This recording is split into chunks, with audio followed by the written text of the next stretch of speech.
जय श्री शनिदेव। ओम श्री विष्णवे नमः। आज है पावन पवित्र शनिवार। आज हम वीडियो में श्रवण करेंगे पीपल देवता की कथा और साथ के साथ शनिदेव कथा, और हम सभी श्रवण करेंगे माघ महीने का महत्व। बस आप अंत तक बने रहिएगा। सबसे पहले आप जानते होंगे आज माघ महीने के शुक्ल पक्ष की षष्ठी तिथि है, और षष्ठी तिथि जो रहेगी वह रहेगी 12:40 के आसपास। उसके बाद सप्तमी लग जाएगी। नक्षत्र की बात करें तो आज उत्तरा भाद्रपद नक्षत्र है। उसके उपरांत रेवती नक्षत्र। शिव योग का आज निर्माण हो रहा है, जो कि अपने आप में अद्भुत है। राहु काल का अशुभ समय आज 24 तारीख को 9:56 के आसपास है, और यह 9:56 से 11:17 के आसपास तक रहेगा। प्रिय श्रोताजनों, जैसा कि आप जानते होंगे सूर्य उदय का समय 7:13, सूर्यास्त का समय 6:04 के आसपास रहने वाला है।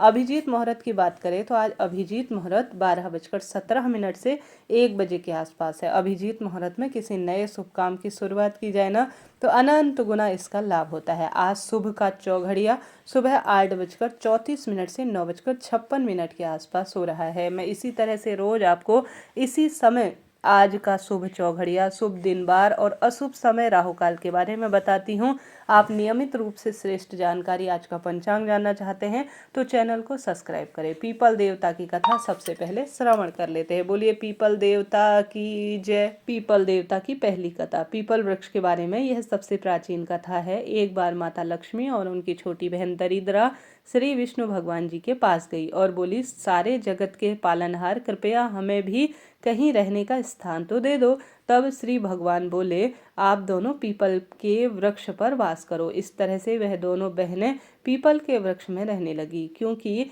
पीपल को भी भगवान विष्णु से वरदान प्राप्त था कि जो भी व्यक्ति शनिवार को पीपल की पूजा करेगा उस पर लक्ष्मी जी की असीम कृपा होगी और घर में ऐश्वर्य कभी नष्ट नहीं होगा। रविवार को पीपल की पूजा नहीं की जाती है, क्योंकि जब भगवान विष्णु ने माता लक्ष्मी से विवाह किया तो लक्ष्मी माता ने मना कर दिया था, क्योंकि उन्होंने अपनी छोटी बहन दरिद्रा का विवाह नहीं हुआ था अभी।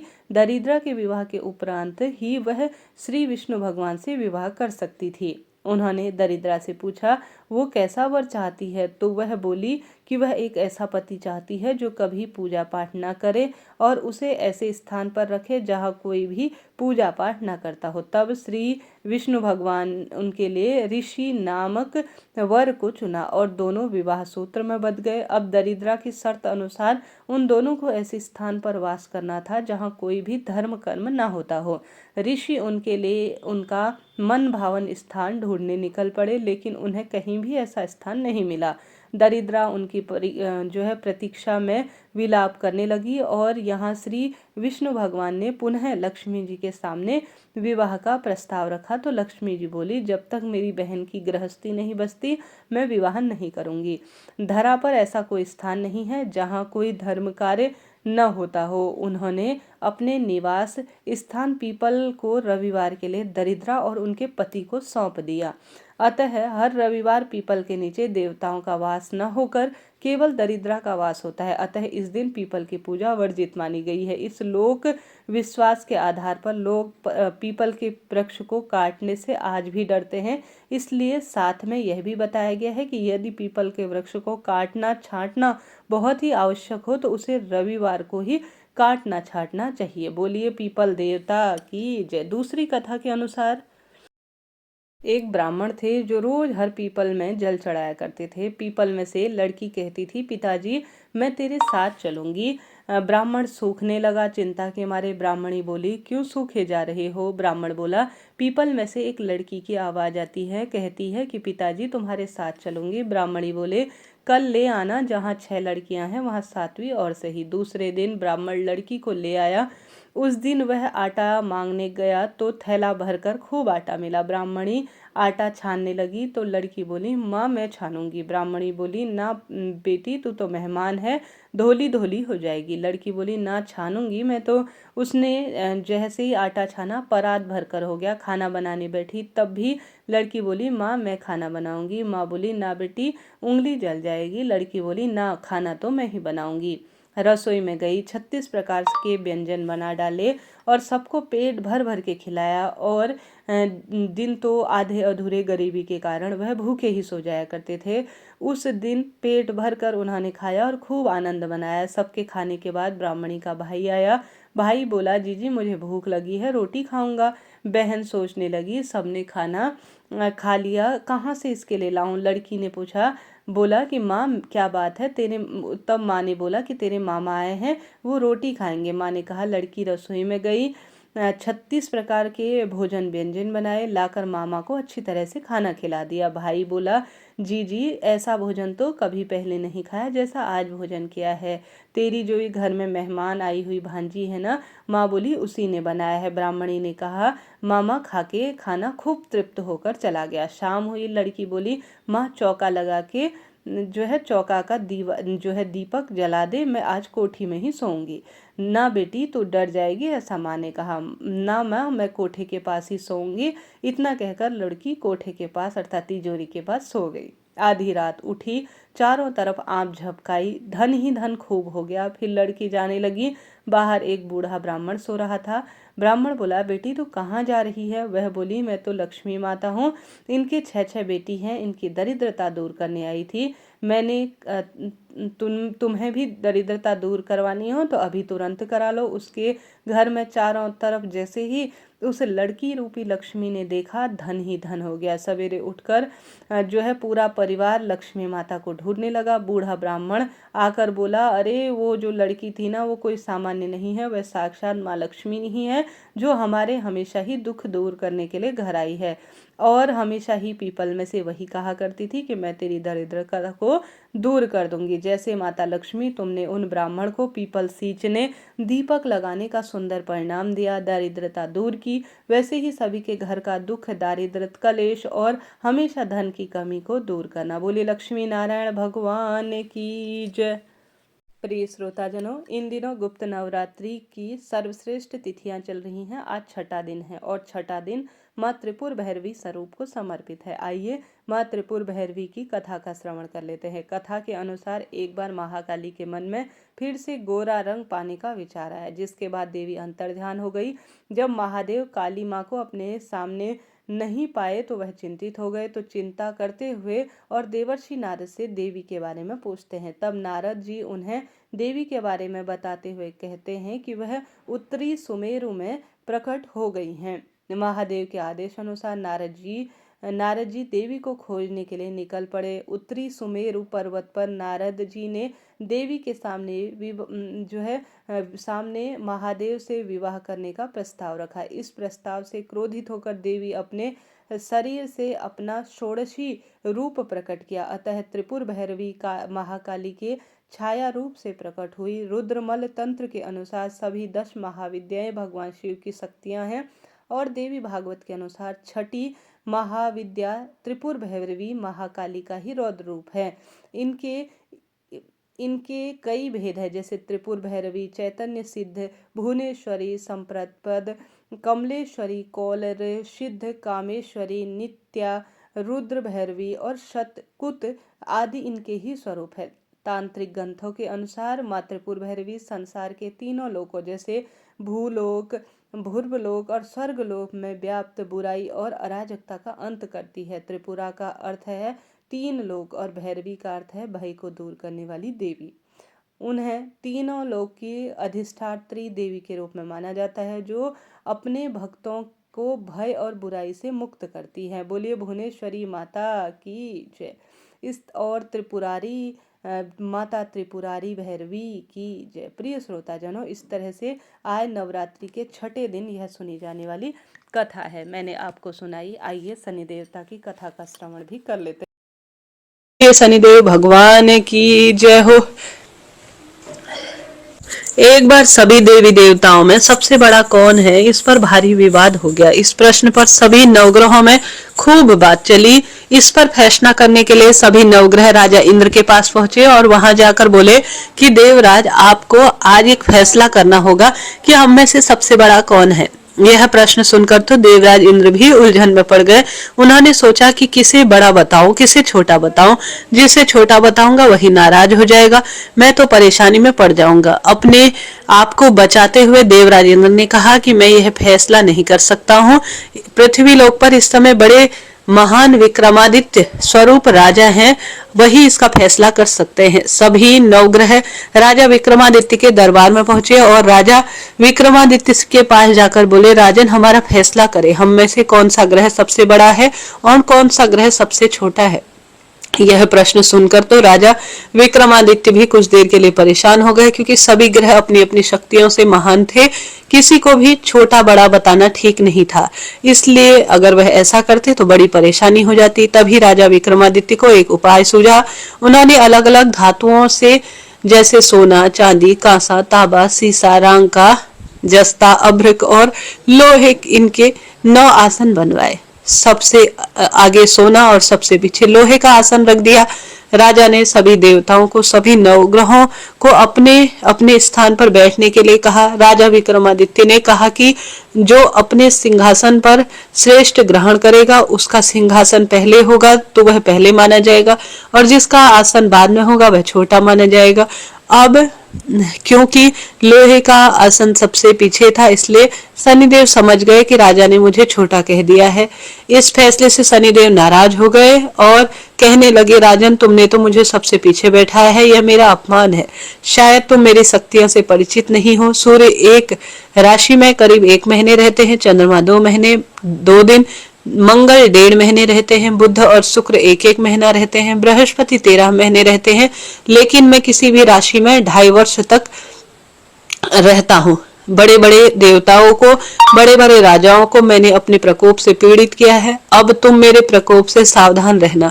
इस पर राजा विक्रमादित्य ने कहा कि जो कुछ भाग्य में होगा देखा जाएगा। कुछ समय के बाद राजा विक्रमादित्य पर 7.5 की दशा आई तो शनिदेव एक घोड़े के व्यापारी का रूप धारण करके राजा के पास आए।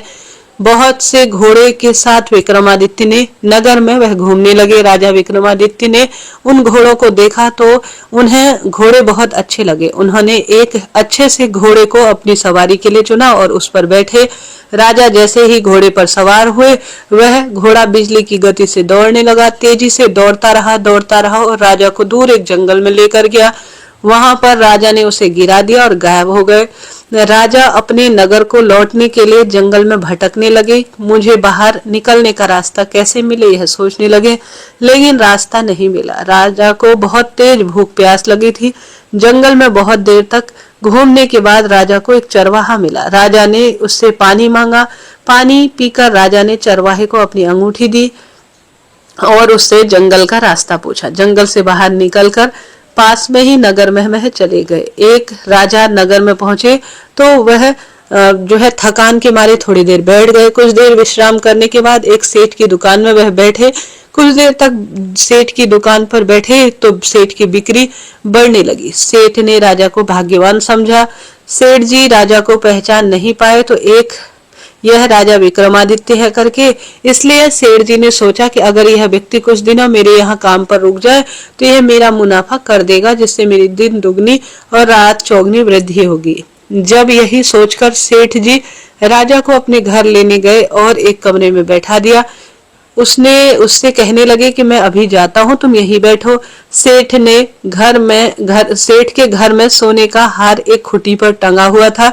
जिसे कमरे में राजा बैठे हुए थे उसी कमरे में वह खुटी भी थी। जैसे ही सेठ जी बाहर आए तो राजा के देखते ही देखते खुटी सोने के हार को निगल रही थी। थोड़ी ही देर में जब राजा आए तो देखते हैं कि यह खुटी तो हार निगल रही है, अब हार नहीं है। तो उस नगर का सेठ बहुत नाराज हुआ। तो उन्होंने पूछा तो राजा कोई उत्तर नहीं दे पाए। सेठ जी ने सोचा इसी व्यक्ति ने मेरे जो है हार चुराया है, और अपने नौकरों से कहा कि इसे रस्सी से बांध दो और हमारे राजा के पास ले जाओ। राजा को अब रस्सियों से बांधा गया और नगर के राजा के पास ले जाया गया। राजा ने राजा विक्रमादित्य से जब हार के बारे में पूछा तो वह कुछ भी नहीं कह सके। कैसी असंभव सी बात है। खूंटी हार को निगल गई है। यह बात भला कौन मानता, इसलिए राजा विक्रमादित्य चुप रह गए। राजा को बड़ा क्रोध आया, एक तो चोरी है और ऊपर से मौन रहकर मेरा अपमान भी कह दिया। इस अपराध से राजा ने विक्रमादित्य के हाथ पैर कटवा देने का आदेश दिया। सैनिकों ने राजा विक्रमादित्य के हाथ पैर काटकर उन्हें सड़क पर छोड़ दिया। कुछ ही दिन वह सड़क पर पड़े रहे, फिर एक एली उन्हें उठाकर घर ले आए। उसने राजा विक्रमादित्य को अपने कोल्हू के बैल पर बिठा दिया। राजा आवाज देकर बैलों को हाँकते रहे और इस तरह तेली के बैल चलते रहे। राजा को भोजन मिलता रहा। शनि प्रकोप की 7.5 पूरी हुई, वर्षा ऋतु आरंभ हुई। एक दिन राजा विक्रमादित्य मेघ मल्हार गा रहे थे, तभी नगर की राजकुमारी मन भाविनी रथ पर सवार होकर वहां से गुजरी। तब राजकुमारी ने वह गीत सुना तो उन्हें वह बड़ा अच्छा लगा। राजकुमारी ने अपनी दासी को भेजा और गाने वाले को बुला लिया। दासी ने राजकुमारी को बताया कि वह गीत गाने वाला तो अपंग है, लेकिन राजकुमारी तो उसके गीत पर मोहित थी। सब कुछ जानते हुए भी उसने अपंग से विवाह करने का निश्चय लिया। राजकुमारी ने अपने माता पिता से जब यह कार्य के लिए कहा तो वह हैरान हो गए। उन्होंने राजकुमारी को समझाने की बहुत जिद की, लेकिन राजकुमारी जिद पर अड़ी रही। तो उन्होंने सोच लिया कि मैं विवाह करूंगी तो इसी से, नहीं तो प्राण त्याग दूंगी। आखिरकार राजा रानी ने विवश होकर अपंग राजा विक्रमादित्य से राजकुमारी का विवाह कर दिया। विवाह के बाद राजा विक्रमादित्य और राजकुमारी उस तेली के घर में रहने लगे। एक रात स्वप्न में शनिदेव ने राजा विक्रमादित्य से कहा, राजन, तुमने मेरा प्रकोप देख लिया ना, मैंने तुम्हारे अपमान का तुम्हें दंड दिया। इस प्रकार राजा विक्रमादित्य ने शनिदेव से माफी मांगी और कहा, हे शनिदेव, जितना आपने मुझे दुख देना था इतना किसी को दुख भी मत देना और मुझे माफ कर देना। तब शनिदेव ने कहा, राजन, मैं तुम्हारी प्रार्थना स्वीकार करता हूँ। जो स्त्री पुरुष मेरी पूजा करेगा, मेरी कथा सुनेगा, जो नित्य ही मेरा ध्यान करेगा, चींटियों को आटा खिलाएगा, वह सभी प्रकार के कष्टों से मुक्त होगा और उसकी सभी मनोकामनाएं भी तुरंत पूर्ण होगी। अगले दिन प्रातःकाल राजा विक्रमादित्य की नींद खुली तो देखा उसके हाथ पैर पूरी तरह से ठीक थे। यह देखकर राजा को बड़ी खुशी हुई। उसने मन ही मन शनिदेव को प्रणाम किया। राजकुमारी ने भी राजा को पूरी तरह से स्वस्थ देखा तो बड़ा आश्चर्य हुआ। तब राजा विक्रमादित्य ने अपना परिचय देते हुए शनिदेव के प्रकोप की बात सारी बताई। उधर जब सेठ जी को इस बारे में पता चला तो वह दौड़ता हुआ आया और राजा विक्रमादित्य के पैरों में गिरकर माफी मांगने लगा। राजा विक्रमादित्य ने उसे माफ कर दिया क्योंकि वह सब जानते थे ये तो शनिदेव का प्रकोप है। सेठ राजा विक्रमादित्य को दोबारा अपने घर पर ले गया और उसी कमरे में बैठकर भोजन कराने लगा। भोजन करते समय वहां सबके सामने खूंटी अपना हार निगल रही थी। सेठ जी अपनी बेटी का विवाह भी राजा विक्रमादित्य के साथ कर लेते हैं। बहुत सारा स्वर्ण आभूषण धन देकर राजा को विदा कर देते हैं। राजा विक्रमादित्य राजकुमारी मनभाविनी और सेठ की बेटी के साथ अपने नगर में वापस पहुंच जाते हैं। नगर वासियों ने बड़े हर्ष के साथ उनका स्वागत किया। अगले ही दिन राजा ने पूरे राज्य में घोषणा करा दी कि शनिदेव सब ग्रहों में श्रेष्ठ हैं और सब स्त्री पुरुष प्रत्येक शनिवार को उनका व्रत किया करे और शनिदेव भगवान की पूजा किया करे और खूब दान पुण्य करे। बोलिए शनिदेव महाराज की जय। जनों, इस तरह से ये शनि देवता की शनिवार व्रत कथा मैंने आपको सुनाई। आइए माघ महीने का महत्व सुन लेते हैं। देखिए, हम सभी पढ़ते पढ़ते श्रवण करते हुए आज 21वें अध्याय में पहुंच गए हैं। 21वें अध्याय में लिखा गया है, देवदूत को वरदान। लोमश जी कहने लगे, चिरकाल में आवंती देश में वीरसेन महीपति ने नर्मदा के किनारे पर जाकर राजसूय यज्ञ आरंभ किया था। सोना मार्ग में विराजित 16 अश्वमेध किए, जो सुवर्ण के आभूषणों और यज्ञों के स्तंभों से शोभायमान थे। उस दानी और देवभक्त महीपति ने ब्राह्मणों को पर्वत के वरदान अन्न के ढेर दिए थे और वह सुवर्ण सहित गौ का दान करने वाला था। भद्रक एक ब्राह्मण था जो मूर्ख, कुलहीन, किसान, दुराचारी और धर्म त्याग किए हुए थे। वह भाई बंधु से त्यागा हुआ खेती करता था। जीविका से दुखी होकर वह इधर उधर घूमता हुआ चलता था। उसे देव यात्रियों के साथ प्रयाग में आकर मकर संक्रांति पर माघ महीने में 3 दिन स्नान किया। वह श्रेष्ठ ब्राह्मण स्नान मात्र से निष्पाप हो गया था। प्रयाग में लौट गया। फिर उस राजा और उस ब्राह्मण की एक ही दिन मृत्यु हो गई। दोनों ने इंद्र के पास जाकर जो है एक बार दर्शन किए। तेज, रूप, बल, स्त्री, वेदयान, अलंकार और पारिजात की माला में बराबर स्वरूप में यह थे तथा इन दोनों के आगे नृत्य और गायन होता था। ऐसा देखकर उस क्षेत्र में क्या महत्म कहा जाए। हे विप्र, प्रयाग में माघ स्नान राजसूय यज्ञ के समान होता है। गंगा जमुना के संगम पर माघ महीने की हवा से अधर्म का स्पर्श नहीं होता तथा वह भी बड़े बड़े दुखों का नाश करती है। किसी भी तीर्थ में किए हुए पाप का फल माघ महीने में प्रयाग में स्नान करने से विलीन होता है। यहाँ पर तुमसे पिशाच मोचन नाम का एक प्राचीन इतिहास कहता हूँ, सावधान होकर सुनो इसको। अप्सरा को कन्या और तुम्हारा पुत्र भी सुने। मेरी कृपा से स्मृति प्राप्त करके यह पिशाचिनियों से छूट जाएगा। प्राचीन समय में कृपा तथा गंभीरता के सागर वेद पारंगत वेदधुति नाम के एक वैष्णव थे, जिन्होंने पिशाच को निर्मुक्त किया था। वेद निधि जी बोले, वह कहाँ का रहने वाला था, किसका पुत्र था तथा इसका क्या नियम था, किसने उसको वैष्णव बनाया और किस पिशाच ने उसको मुक्ति दी।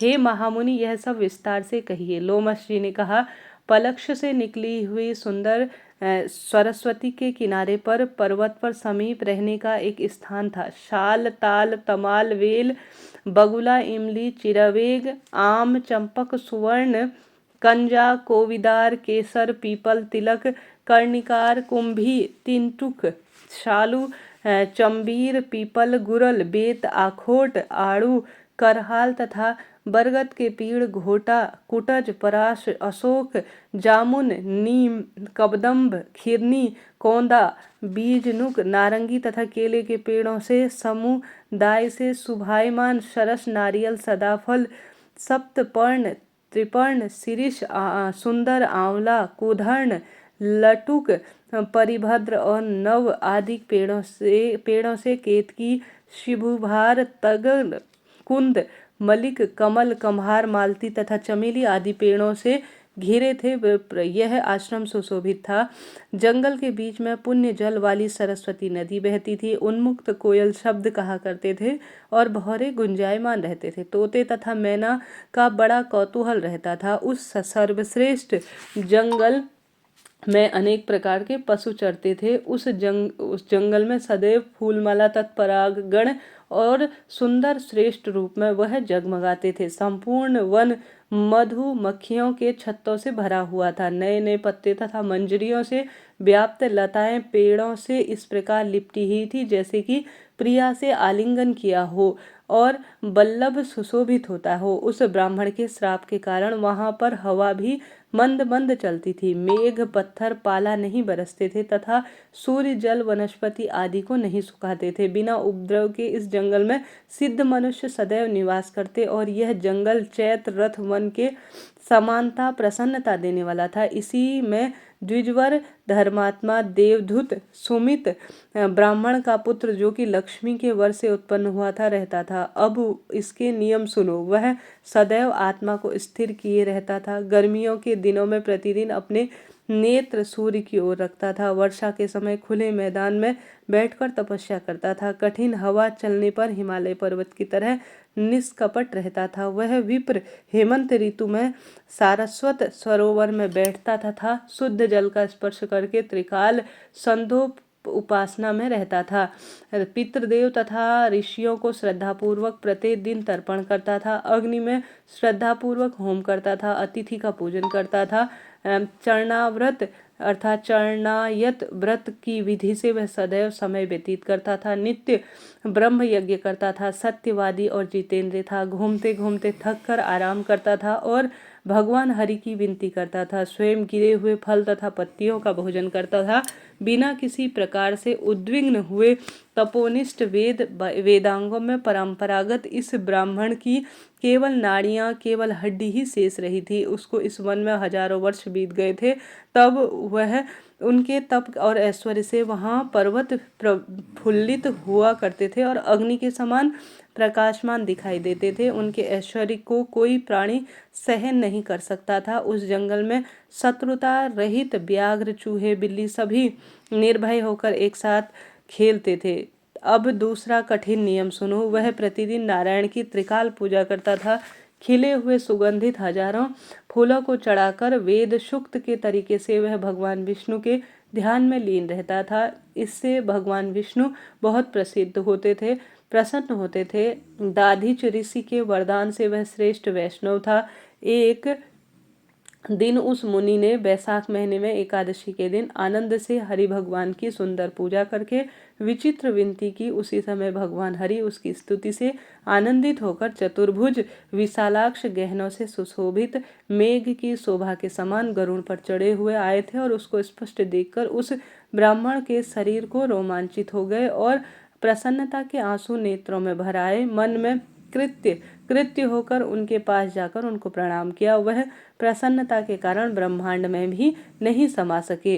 उन्हें अपने शरीर को भी याद नहीं रहा और ब्रह्म रूप हो गया। फिर भगवान हरि ने प्रेम पूर्वक उस वैष्णव मुनि से कहा, हे देवद्रुत, मैं जानता हूँ कि तुम मेरे भक्त और अघारित हो। सब कर्मों को छोड़कर तुम सदैव जीवन पर्यंत मुझ में लीन रहो। हे पाप रहित, तुम्हारे स्रोत से मैं आनंदित हूँ। तुम वर मांगो। लोमश ने कहा। इस प्रकार भगवान हरि के शब्दों को सुनकर उस तेजस्वी ने प्रसन्नता पूर्वक नेत्रों को बंद किए हुए लड़खड़ाती वाणी ने कहा। देवद्रुत ने कहा, हे देवों के देव, हे कमल नयन, अपनी माया से ही शरीर धारण करने वाले देव, आपका दर्शन जो देवताओं को सदैव कठिन है, उससे मैं आभारी हूँ। अब मुझको कुछ और नहीं चाहिए। ब्रह्म आदि सब देवता तथा शौनक आदि ऋषि, कपिलादि सिद्ध लोग आप साक्षात दर्शन करने की इच्छुक हैं। अब हमारा अर्थात अहंकार रूपी जो शुभ और अशुभ बंधन मोह के मूल हैं, वे सभी आपके दुष्टकर दर्शन के कारण मूल सहित नष्ट हो गए हैं।